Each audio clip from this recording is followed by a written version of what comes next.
check our air pressure out. There's a couple different types of brake checks we got to do. One is a parking brake check where we want to see if the parking brake is actually holding. So on this bus, you got to kind of fool it because it's smart. Put your foot on the brake, release your brake, put it in gear.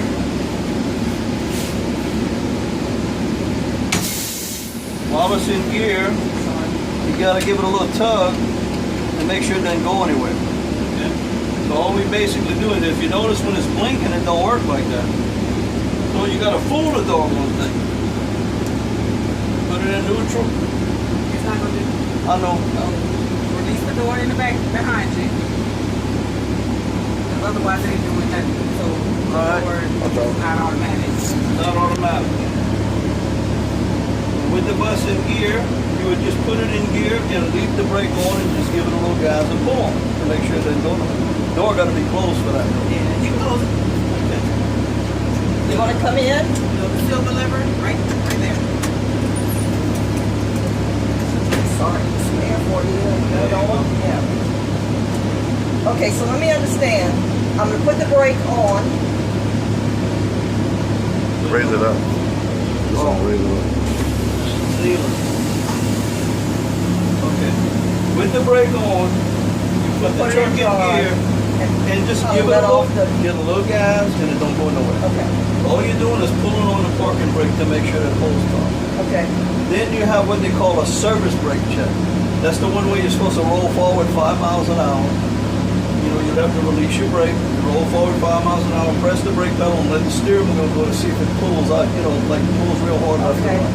So that's called a service brake check. And I don't want to do that with the fence right there, but, you know, that's how you test that. That's your regular brake pedal, your everyday brake pedal.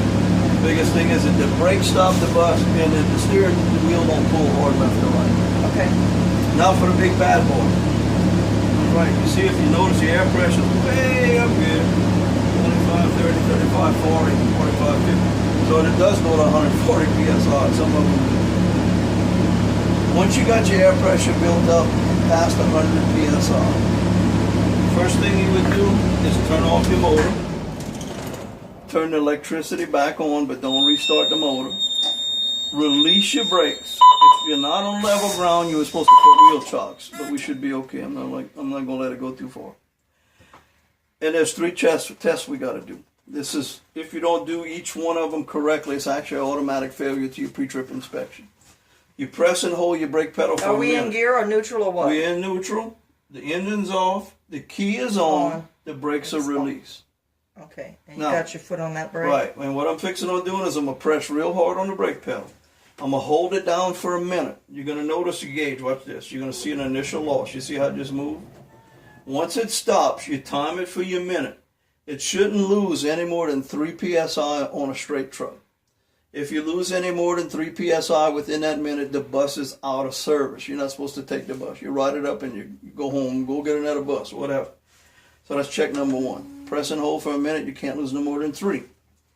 Now, check number 2 is to make sure your low air warning alarm system works. You got lights and beepers.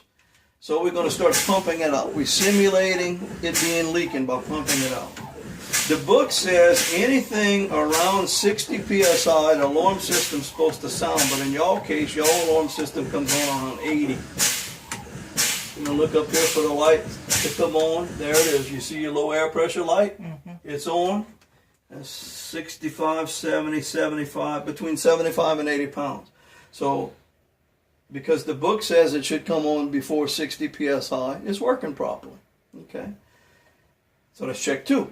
Make sure the light comes on prior to 60 PSI. I want you to remember 60 PSI. Okay? And then the following check, or the last check, is the spring brakes. Remember I told you how big those chambers were in the back?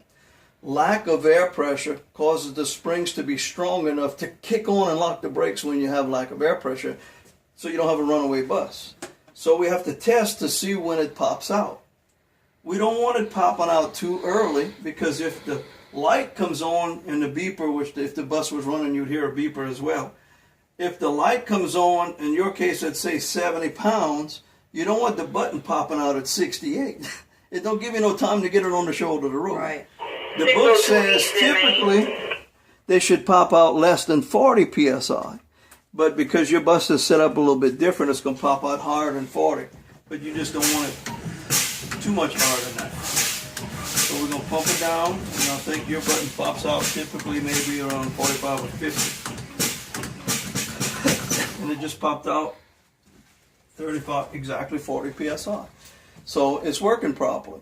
If it's popped out way before 40, it doesn't give you enough time to get it on the shoulder of the road. Okay. So that's the third part of the 3-point air brake check. And then you would go ahead and start your bus back up. Make sure you might have to kill it all the way, huh? There we go. We started back up and started building your air pressure back up again. That's the alarm system. When the bus would be running down the road, you would hear that and the light would come on. For the test, you won't hear the alarm system. It only works when the bus is running. And we have to do the 3 checks with the engine off. First of all, the setup is just as important as the checks. I have to build the full operating pressure of over 100 pounds. The book says from 100 to 125. We had 140, so we had plenty of air. You need all that air pressure to, when I check for that minute, to check for leaks, to go find any kind of little cracks and holes you got in any of those hoses and valves around. If you just got maybe 20 pounds of air, you may never see the leak, so make sure it's all the way full. So that's the first part of the setup. The second part is to turn off the motor. Remember the air compressor I showed you in the back? That's what generates your air for your air brakes. Anything that runs on air gets run by that air compressor, put in big air storage tanks under the bus. With the engine running, the air compressor's running. It's always giving you air. But you got to fool the system by turning off the motor because you want to simulate air loss.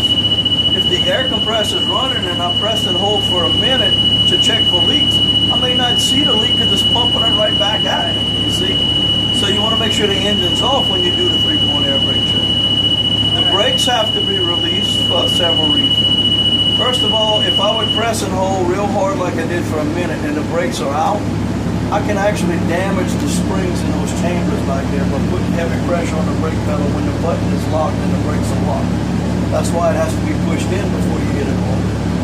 Next thing is, if the button is not pushed in prior to pushing for your minute, to holding for that minute, you're not checking nothing because the air ain't going nowhere to begin with. It stops at the chambers. It won't go through the chambers. And finally, you can't watch it pop out if it's already out.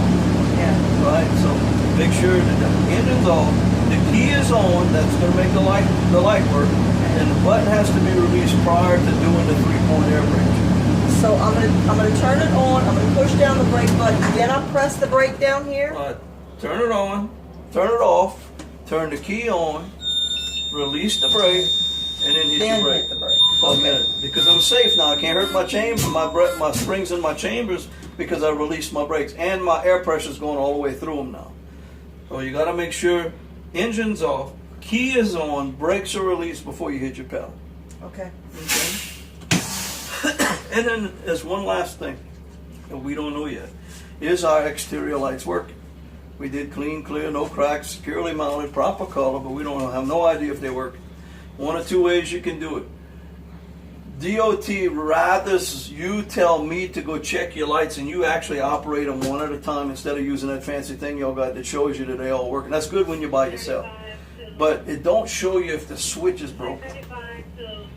That thing will make sure that it tells you all the light bulbs are working. But if you ain't using the switch, it may not operate the light bulb because the switch could be broken. You see what I'm saying? Okay. So they would typically rather you tell me, Chris, go outside and check my lights. And you turn them on, all your lights on, and just go through them one at a time. So we got our 4 ways. We have our turn signals and our headlights. Right, high beam and low beam. Yeah, dim and And low you got beam. your clearance lights, which should come on when you got your lights turned all the way on. Okay. Everything should come on. And then once we're done with the front, you give me a little sign, go to the back. I'll go to the back, left turn, right turn, 4 ways. And brake lights. And the clearance lights also should be on as well, if you got it turned all the way on. All right. But anyways, that's my pre-trip. So the wheelchair lift, none of that's Not on the considered. test. Okay, all right. Batteries are not on the test. Okay. Anything I left out ain't on the paper. Okay, But not okay. saying it's not a good thing to check. Right. Steering wheel plate used to be on the test. They took it off. Okay. 2 inches at 10 degrees and a 20-inch wheel. The corrosion on batteries, electrolyte fluid being up and all that stuff. That's all good things, and you should check it every day. But the things I left off, I left off purposely. Okay. Because it's not on my paper. Right, right. You know, Okay. not saying it's not part of a pre-trip. Exactly. Y'all can show them more, just don't show them no less. Yeah, I gotcha. Like the other lady, the little lady showed me this little box and this little box and this little box and all of these scrap up. No, that's on the test. I don't Right. even know what that does. Yeah, It's not on the test. You don't have to worry yourself. that's about all that. extra, Just stick to what's in the book. mainly. Okay, You gotcha. know, that's all And you that's gotta it. Appreciate it.